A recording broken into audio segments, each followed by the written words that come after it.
Donc, Monsieur Moulinier, on vous donne le temps dont vous avez besoin pour nous faire un panorama le plus complet possible des enjeux de cette rentrée pour le secteur agricole.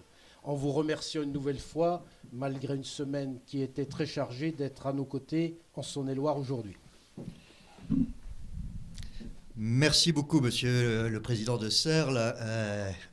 Mesdames, Messieurs, Monsieur le Préfet, Mesdames et Messieurs les élus, Messieurs les directeurs, merci pour cette invitation donc, sur un sujet qui ouvre assez largement sur l'avenir, puisque vous avez souhaité que j'évoque les États généraux de l'alimentation, la suite de ces États généraux, et puis les premières discussions sur la politique agricole commune et l'avenir ou l'évolution du réseau des chambres d'agriculture qui est lié bien évidemment à ces enjeux.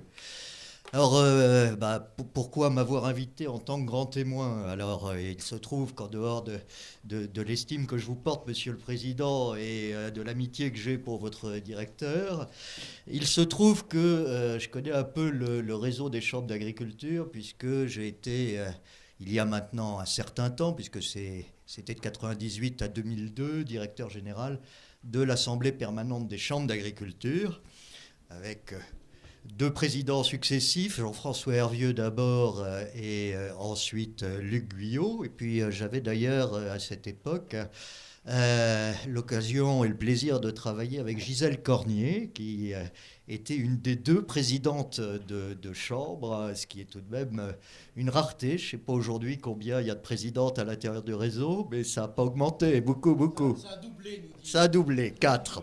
Bravo. Très bien.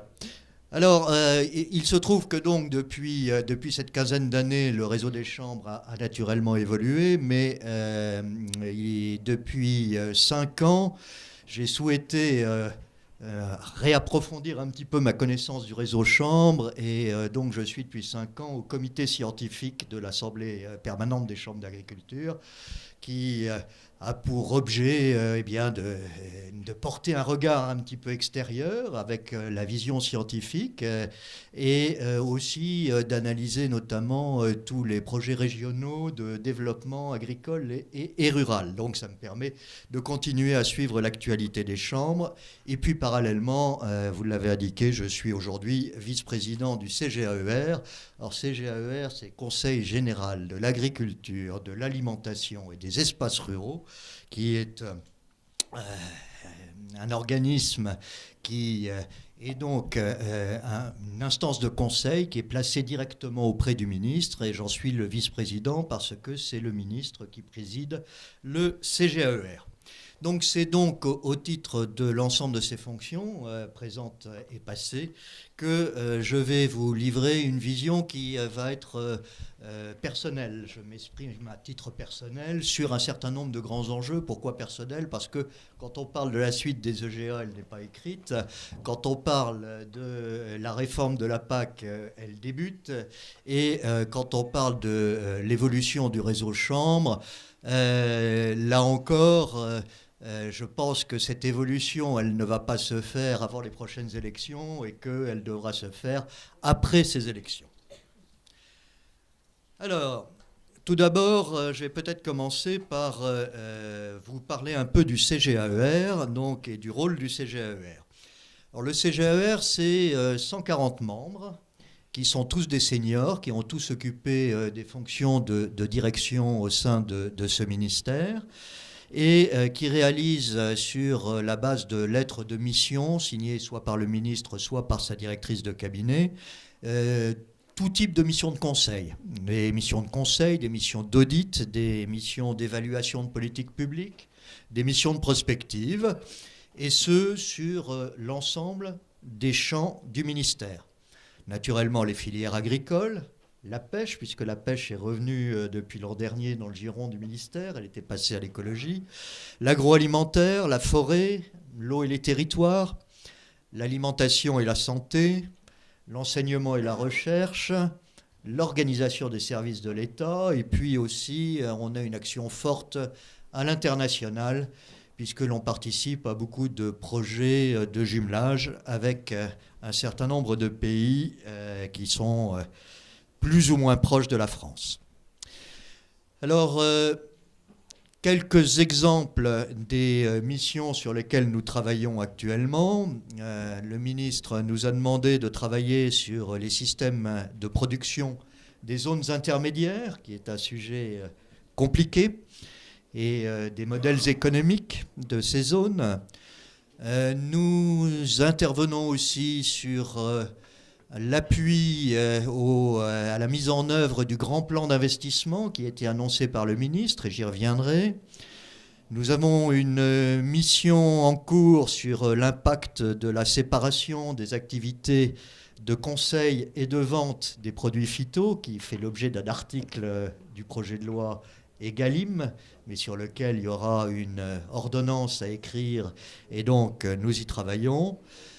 Nous travaillons sur des sujets plus génériques, sur la gestion quantitative de l'eau. Là-dessus, nous le faisons évidemment avec le Conseil général de l'écologie et du développement durable, donc notre homologue auprès du ministre chargé de l'écologie, sur un sujet sur lequel les deux ministères n'ont pas forcément exactement la même vision sur la gestion de l'eau. On travaille actuellement aussi sur la politique des pôles de compétitivité, où en matière de réforme de l'État, on nous a demandé, mais bien évidemment avec d'autres inspections générales, de travailler sur l'articulation du travail entre les services départementaux et régionaux de l'État. Voilà, alors c'était pour illustrer le type de mission que l'on fait, et on travaille naturellement aussi sur les chambres d'agriculture.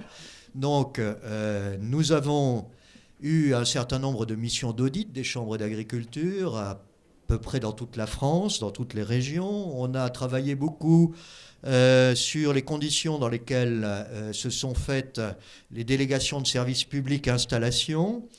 On a travaillé il y a 1 an et demi sur des préconisations sur l'organisation des futures élections. Et puis plus récemment, et il y a des missions qui sont en cours, sur les prestations rémunérées des chambres d'agriculture, sur la régionalisation des chambres d'agriculture, et aussi sur les missions de service public qui sont confiées au réseau des chambres. Alors, maintenant, évoquons les sujets d'ampleur qui peuvent impacter l'agriculture française et européenne. Alors, française d'abord, les États généraux de l'alimentation. Ces États généraux se sont déroulés dans un contexte difficile pour l'agriculture, qui est confrontée ces dernières années à des problèmes récurrents de revenus. Et malheureusement, ça ne s'arrange pas toujours. Ensuite, qui est confronté à des accidents climatiques sérieux. Et je crois que malheureusement, cette année ne déroge pas à la règle et que votre département en subit les conséquences. Des accidents sanitaires. Il y a eu la grippe aviaire. Malheureusement, on vient d'annoncer hier la présence en Belgique d'animaux qui auraient la peste porcine africaine. Donc ça, c'est un danger absolument considérable pour potentiellement les exportations françaises de porcins.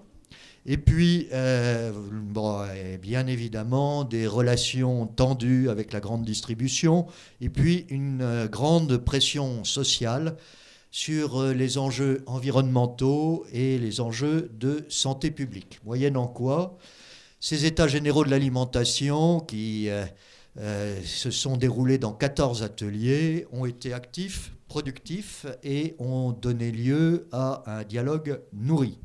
Alors, qu'est-ce qui ressort de ces États généraux ? Tout d'abord, un projet de loi. Projet de loi qui est actuellement en 2e lecture à l'Assemblée nationale. Alors, ce projet de loi qui est composé d'une 15aine d'articles, et donc ce n'est pas considérable, a donné lieu à des débats tout à fait importants en première lecture. 77 heures de débat à l'Assemblée nationale, 2700 amendements. On pensait que c'était fini, et sur la 2e lecture à l'Assemblée nationale, on s'est retrouvé avec 900 amendements à nouveau. Donc c'est Ce qui montre que tout ce qui concerne l'agriculture et l'alimentation fait aujourd'hui l'objet de débats importants et de débats avec la société. Le deuxième élément que je classe dans les états généraux de l'alimentation, ce sont les plans de filière que l'on a demandé aux interprofessions de présenter. Et que les interprofessions se sont attachées à boucler. Ils doivent être très opérationnels et notamment ils doivent être opérationnels sur un sujet débattu aujourd'hui qui est l'élaboration des indicateurs qui doivent contribuer à la formation des prix agricoles, sachant que l'article de loi correspondant a été discuté dans la nuit et que l'on est arrivé à un résultat qui est que les interprofessions auront obligation de sortir ces indices, mais qu'ils pourront bénéficier pour ce faire de l'appui de l'Observatoire des prix et des marges et du médiateur des relations commerciales en agriculture. Et puis un troisième élément lié aux EGA, qui est un grand plan d'investissement doté de 5 milliards d'euros sur 5 ans, qui est organisé en 3 axes. Un axe destiné aux exploitations agricoles, un axe destiné plutôt à l'aval, à la transformation, et un axe qui est destiné aux filières. Alors, le président de la République a souhaité qu'il y ait un ambassadeur de ce grand plan d'investissement. Il a confié cette tâche à un ancien président de chambre d'agriculture, puisque c'est Olivier Alain, qui est l'ancien président de la chambre d'agriculture de 22, ça doit être les Côtes-d'Armor. Olivier Alain va faire le tour de l'ensemble des régions, accompagné par 2 membres du CGAER. Je crois qu'il doit se rendre en Bourgogne-Franche-Comté les 22 et 23 octobre prochains, si les dates n'ont pas changé. Enfin, vous aurez l'occasion donc de pouvoir en discuter avec lui. Alors, quelles sont les conséquences de l'ensemble de ces dispositifs ? D'abord, on espère un relèvement des prix. Il y a un certain nombre d'éléments qui devraient accompagner ce relèvement des prix. C'est l'inversion du sens de la contractualisation, c'est-à-dire qu'on part de l'amont et justement de ces indicateurs de prix liés au coût de production. Ensuite, on devrait avoir la mise en place de contrats type, et puis au niveau de la grande distribution, encadrement des promotions et relèvement du seuil de revente à perte. Voilà, donc l'ensemble de ces éléments, on l'espère, pourront servir à relever les prix, mais je pense qu'il y a d'autres éléments importants qui sont liés à cette lumière forte qui est mise sur la contractualisation, et c'est notamment la structuration de l'amont agricole. Et nous avons notamment maintenant au niveau communautaire des règlements qui permettent aux organisations de producteurs de faire plus de choses qu'elles ne pouvaient en faire avant. Et donc je suis persuadé que le renforcement de ces organisations de producteurs permettront d'améliorer les relations commerciales fondées sur une logique contractuelle. Et puis, c'est aussi dans le cadre de ces organisations de producteurs que peuvent être analysées les évolutions des coûts de production et enclencher les démarches de progrès. Et puis aussi, c'est au niveau des organisations de producteurs que l'on peut avoir une meilleure vision de la demande, naturellement de la structuration qu'il faut mettre en place de la production par rapport à cette demande, et donc d'une segmentation, et à la clé de rechercher un accroissement de la valeur. La deuxième conséquence importante, c'est l'accent qui est mis sur les démarches filières et sur les interprofessions. Ces démarches s'inscrivent naturellement dans les territoires. Elles devraient déboucher sur des investissements qui pourront bénéficier de l'aide du grand plan d'investissement. Et il me semble que les chambres d'agriculture ont réellement un rôle important à jouer en la matière.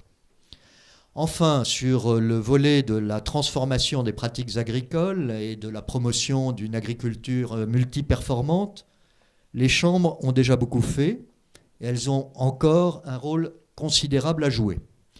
Il y a là un enjeu de compétitivité à long terme face à des intrants qui se renchérissent et puis il y a une réponse à apporter aux demandes de la société.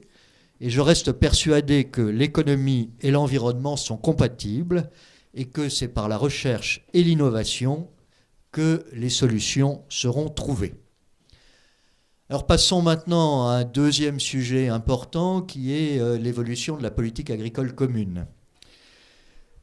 La politique agricole commune actuelle, c'est 2014-2020, et donc on a commencé à discuter de ce qui se passera post-2020, puisque on procède par programmation, des programmations de 7 ans, et donc la prochaine, c'est 2020-2027. Alors, la négociation, elle s'annonce compliquée dans une Europe qui est aujourd'hui bousculée. Bousculée parce qu'il y a de nouveaux sujets qui frappent à la porte fortement. C'est celui de la question des migrations, celui de la sécurité. Et ces enjeux devront être pris en compte avec des politiques qui consommeront des crédits. Et tout cela dans un contexte où le Royaume-Uni nous quitte. Et donc le premier enjeu, la première bataille pour la politique agricole commune sera une bataille budgétaire. La France a pris ses responsabilités en souhaitant une PAC qui soit véritablement commune et qui soit dotée d'un budget suffisant, c'est-à-dire le maintien du budget de la PAC à son niveau actuel. Le ministre de l'Agriculture a réussi pour l'instant à rallier 20 États membres sur cette position, ce qui est tout à fait stratégique. Et puis, vous connaissez aussi l'importance de ce que l'on a l'habitude d'appeler le couple franco-allemand dans la dynamique européenne. Et donc, les ministres de l'Agriculture allemands et français ont souligné dans une déclaration commune et récente l'importance, du maintien d'une structuration de la PAC en 2 piliers. 2, l'importance d'améliorer le ciblage des aides directes, de relever l'ambition environnementale et enfin, point extrêmement important pour la future PAC, de renforcer les outils de gestion des risques et de gestion des crises et plus largement l'ensemble des outils de la PAC qui peuvent accompagner la structuration des filières et leur montée en gamme.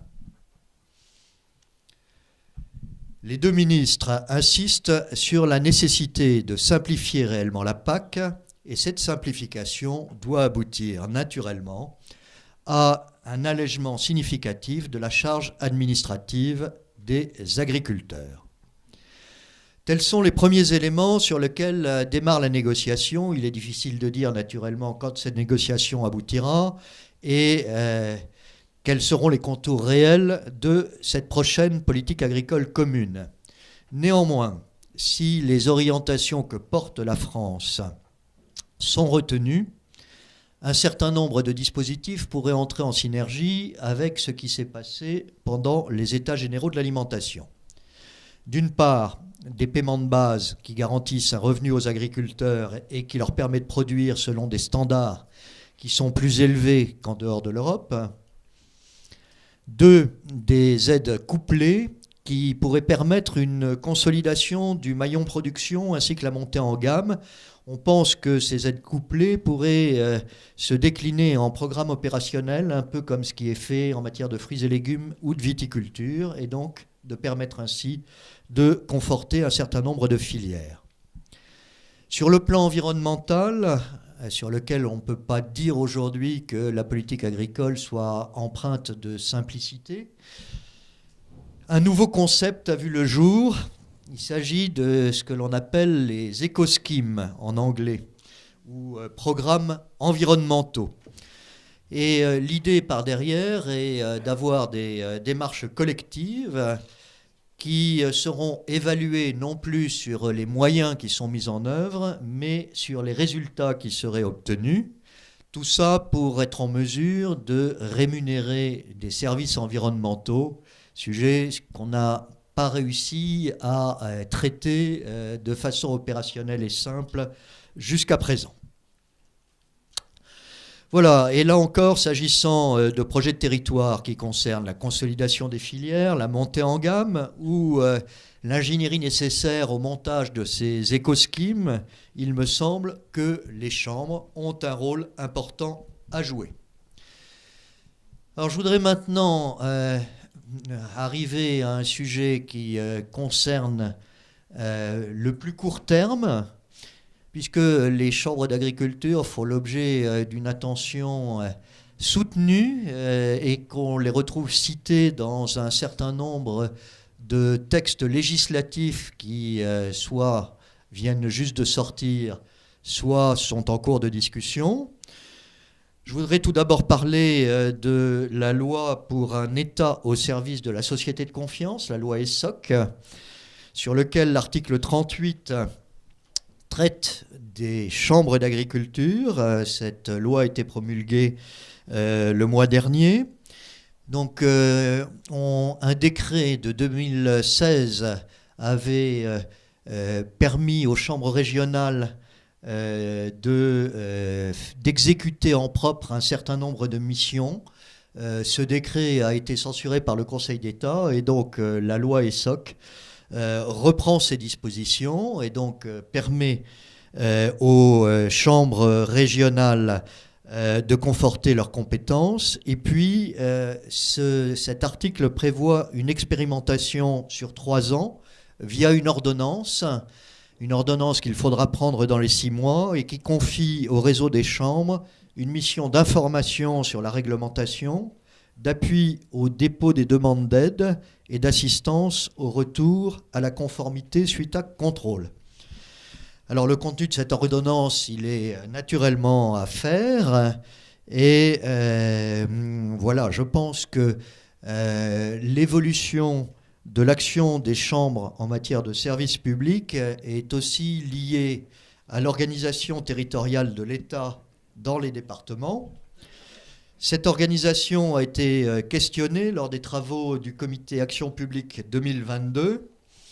Et concernant les services d'économie agricole, une circulaire du Premier ministre du mois dernier indique qu'il demeure au sein des directions départementales des territoires, monsieur le directeur. Voilà, et donc au final, et sans anticiper sur les schémas territoriaux à venir sur lesquels travaillent les préfets de région et les préfets de département, il me semble que cette décision positionne aujourd'hui les chambres dans un certain statu quo. Ensuite, les chambres sont aussi concernées par le projet en cours que je citais tout à l'heure, le projet EGalim, donc suite aux EGA. Le projet d'article 14 nonies, comme on dit, puisqu'il y a 9 tirés dans cet article, implique le réseau des chambres dans la promotion de la réduction des produits phytosanitaires. Et l'APCA aurait la responsabilité de rendre compte annuellement des actions menées par les chambres en la matière. Quant à l'article 15, il habilite le gouvernement à procéder par ordonnance à la séparation des activités de vente et de conseil à l'utilisation des produits phytopharmaceutiques. Cette disposition modifiera certainement, sans qu'on puisse aujourd'hui en mesurer tous les effets, le paysage du conseil délivré en agriculture, en promouvant un conseil réellement neutre et indépendant. Il s'agit certainement là d'une opportunité pour les chambres d'agriculture, mais dans un environnement concurrentiel qui sera renouvelé. Enfin, dernier projet de loi en cours, le projet de loi Pacte, qui est porté par le ministre des Finances, de l'économie, M. Bruno Le Maire, et qui prévoit de substituer aux différents réseaux de CFE un guichet électronique unique, ce qui modifiera, là encore, l'activité des chambres. Bref, on le voit, une activité qui est bousculée, et dans tout cela, quelles conséquences peut-on en tirer sur l'évolution du réseau des chambres d'agriculture ? Alors je redis bien ici que j'expose dans un univers en pleine transformation une vision personnelle de l'avenir du réseau des chambres, puisque aucune décision gouvernementale n'a été prise en la matière. La mission de représentation des intérêts de l'agriculture, donc la mission consulaire, a su s'adapter au développement des droits de l'environnement et de l'urbanisme qui ont beaucoup bougé ces 10 dernières années et ont su aussi s'adapter à l'évolution de la sociologie des zones rurales qui a beaucoup bougé. La mission de développement, elle, a pris en compte le développement durable des territoires ruraux, la préservation des ressources naturelles et le développement de l'agroécologie. Enfin, la dernière décennie a vu se développer des missions de service public. Ce qui veut dire que les chambres, globalement, ont su s'adapter. Même la Cour des comptes, qui porte généralement un regard critique au bon sens du terme sur nos institutions, en tous les cas un regard acéré, reconnaît dans son rapport public de 2017 que les chambres d'agriculture constituent aujourd'hui un réseau utile à la mise en œuvre de la politique agricole et à l'accompagnement des agriculteurs dans un contexte en mutation profonde. Elle ajoute néanmoins qu'il est nécessaire de poursuivre de façon volontariste la restructuration du réseau. Alors, avant d'évoquer l'organisation du réseau, il me semble nécessaire de se pencher sur les missions des chambres. Alors, la première chose que je dirais, c'est qu'elle représente un réseau de terrain et un échelon de proximité qui est tout à fait irremplaçable. Pour donner quelques chiffres, les effectifs du ministère de l'Agriculture hors enseignement agricole représentent aujourd'hui 12 000 agents qui sont répartis au niveau national, régional et départemental. Il faut là-dessus ajouter les près de 18 000 effectifs qui sont liés à l'enseignement agricole, mais liés directement à l'agriculture, 12 000 personnes. Le réseau des chambres, 7 300. Donc on voit que c'est un échelon de proximité qui est, pour moi, irremplaçable. Ensuite, il me semble qu'au-delà des missions de service public, qui sont elles aussi irremplaçables, leur rôle devrait être déterminant dans au moins 2 domaines. Le premier, c'est celui de la transformation de l'agriculture au service de la multiperformance. Il y a là un champ d'action considérable qui passe par le repérage des innovations, leur capitalisation, leur diffusion, et ce, dans l'ensemble des domaines. L'économie, bien sûr, avec la recherche de la création de valeur, l'environnement aussi, mais je pense aussi au social, avec des organisations nouvelles qui sont profondément impactées par un certain nombre de choses, notamment le numérique. Et je pense que la deuxième partie de cette matinée traitera de ce sujet extrêmement important. Et donc, en ce qui concerne la transformation de l'agriculture, je pense que la création des services innovation, recherche, développement au niveau régional est une heureuse initiative qui permet de donner la masse critique pour entretenir les relations nécessaires avec les instituts techniques et puis aussi peut-être rationaliser le réseau des stations expérimentales qui est un sujet qui concerne l'ensemble des chambres. Je pense que le besoin de conseils stratégiques des exploitations agricoles est un enjeu de plus en plus important, voire vital, dans un certain nombre de zones. Le second domaine d'intervention qui me paraît essentiel pour les chambres est celui de l'accompagnement des projets de territoire. Alors c'est sans doute là l'ancien directeur général en charge des affaires rurales au sein du ministère, poste que j'ai occupé, qui s'exprime, mais je pense qu'il est difficile de revitaliser nos territoires ruraux uniquement par de grandes politiques nationales et qu'il est indispensable d'accompagner au plus près les porteurs de projets. Le contexte est favorable. Le grand plan d'investissement devrait permettre de repérer un certain nombre de projets novateurs. La feuille de route de la politique de l'alimentation présentée lors des OGEA prévoit d'accélérer les projets alimentaires territoriaux avec un objectif de 500 projets d'ici 2020. Il me semble que ces projets ne seront pas tous strictement agricoles et concerneront de nombreux partenaires et donc devrait renforcer la nécessité de démarches interconsulaires. Il est donc indispensable que les chambres continuent de se doter des compétences nécessaires pour accompagner ces projets et ces transformations. Quant à l'organisation du réseau, elle doit répondre à 2 impératifs. Le premier, et le plus important pour moi, de permettre aux chambres d'exercer au mieux leur mission stratégique, et le second, naturellement, d'être le plus économe possible des deniers publics. En l'espèce, le réseau a entamé une évolution forte en se renforçant au niveau régional et en mutualisant un certain nombre d'actions. Et les chambres ont choisi dès le départ de se calquer sur la dimension des nouvelles régions, ce qui me paraît un pas extrêmement important. Il est intéressant de noter que cette mutualisation s'est faite sur une base volontaire. Certains autres réseaux consulaires n'ont pas eu cette chance. Donc, profitons-en. L'organisation mise en place en Bretagne ou dans les Pays de la Loire montre qu'une mutualisation poussée est possible. Ces 2 régions ont choisi finalement de renforcer considérablement le niveau régional et ensuite d'avoir un réseau dense au niveau des petites régions agricoles, en lien avec les collectivités territoriales. Et cette organisation présente, à mon avis, une bonne adéquation avec les 2 missions principales que j'indiquais, la transformation de l'agriculture et l'appui aux porteurs de projets. Alors bien évidemment, c'est sans doute plus facile à faire dans des régions dont le périmètre n'a pas été modifié.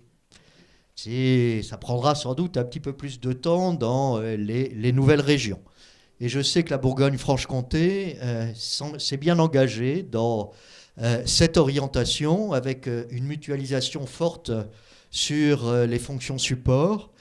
Les missionnaires qui ont travaillé sur la régionalisation des chambres d'agriculture me disent qu'il reste encore un peu de travail à faire sur la montée en puissance du service innovation, recherche, développement, et qu'on pourrait aussi réfléchir à la constitution d'un cadre commun pour les prestations que délivrent les chambres au plan départemental et qui sont certifiées. Voilà, je voulais conclure maintenant pour vous dire qu'il me semblait que les chambres d'agriculture avaient toute leur place dans la transformation de l'agriculture. Ce sont des établissements publics un peu originaux, dans la mesure où ce sont, pour commencer, oui, des établissements publics à caractère administratif, placés sous la tutelle de l'État. Mais elles sont aussi administrées par des élus, auxquels le suffrage professionnel donne toute légitimité. Et donc, il me semble nécessaire qu'un dialogue approfondi se développe afin de s'accorder sur les priorités du réseau entre les élus désignés par le suffrage professionnel et l'État. Alors que sur ces sujets, il me semble que l'on est trop souvent dans le non-dit. Et au final, pourquoi ne pas formaliser cette réflexion commune sous forme d'un contrat d'objectifs ? Voilà quelques questions qui devront être abordées lors de la prochaine mandature, où on le voit, les chambres d'agriculture ne devraient pas manquer de travail et devraient pouvoir affirmer leur modernité au service de l'agriculture française. Je vous remercie pour votre attention.